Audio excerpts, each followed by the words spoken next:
The Trans-Jukskei derby takes center stage in the United Rugby Championship as the Bulls prepare to take on provincial rivals, the Lions, at Loftus. Last time out, the Bulls lost to the Stormers and will be looking to make amends. The Lions, however, will be looking to continue the momentum after a victory against Glasgow Warriors. Newzroom Afrika's Yolulwe Qoshe is at Loftus right now. Yolulwe, thank you for making time. What's the atmosphere like at the moment?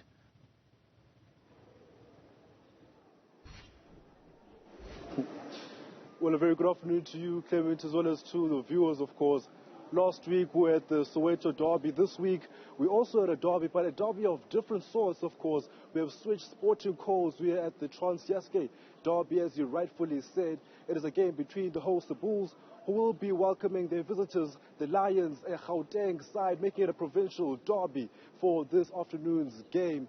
Now, of course, yes, last week it was frantic. There were supporters all over. There was traffic. This time around here in Pretoria, it's a bit different, the atmosphere. I must say, I'm a tad bit disappointed that there isn't that hustle and bustle from the supporters coming in early, trying to get in to the stadium early. I'm not seeing enough colors from both sides. So far, it's been a modest turnout, but it's also important to pick out that it is still somewhat 3 hours or just under 3 hours to go now before kickoff. So I do expect there to be a better turnout as we get closer to kickoff time. But another reason why I'm surprised that there isn't at least a bigger influx of supporters is that inside the stadium right now is about to be a curtain raiser game between the Vodacom Bulls XV, who will be taking on a Loftus 200 invitational team. Now, many people would have been wanting to see some of the so-called fringe players get an opportunity to play because they haven't been really in Jake White's plans. But now it doesn't seem like people are that excited to come out and watch them live as well. It doesn't look like they're getting any people coming in through the gates as it is. But in terms of the conditions out here, though, it does look like it is going to hold up. The weatherman says it's going to be 27 degrees. Also, the weatherman giving us big hope. 2% chance of rain, even though it will be partly cloudy by the time it is that hour for kickoff around 4 o'clock. But around 4:45, they're still saying 2% chance of precipitation. So we should be good weather-wise. Now it's up to the supporters to come in and make sure that they also add to the spectacle that will be right there on that Loftus Fastball pitch in a couple of hours' time. Yeah, so Sibongile Novuka will be making his United Rugby Championship debut for the Bulls. I believe there's a special story there.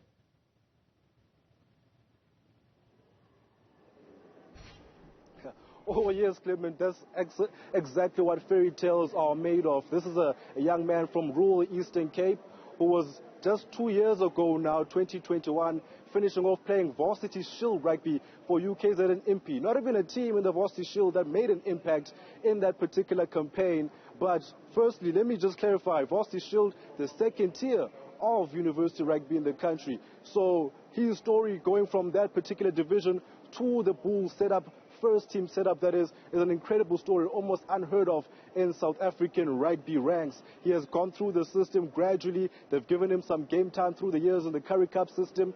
Earlier this year, he made his debut in the ECC Challenge, and now he's getting his opportunity to shine in the United Rugby Championship.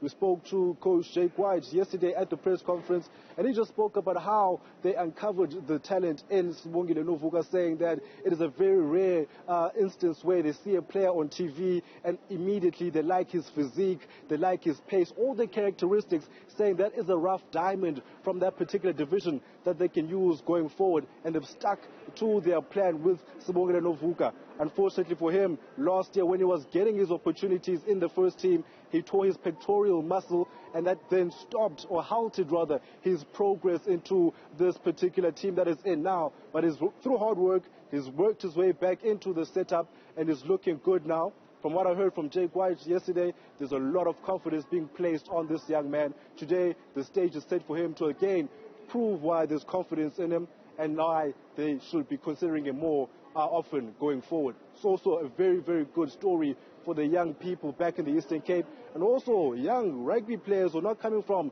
the former Model C schools. As in our rugby system, it is often said that you have to come from those type of schools for you to be able to get an opportunity at this level. So he's already defeated 2 of the stereotypes, not being from a Model C rugby playing school, not playing Varsity Cup at Varsity Shield, but finds himself at arguably the most successful franchise in South African rugby. All right, Yolulwe, live to us from Pretoria. Thank you.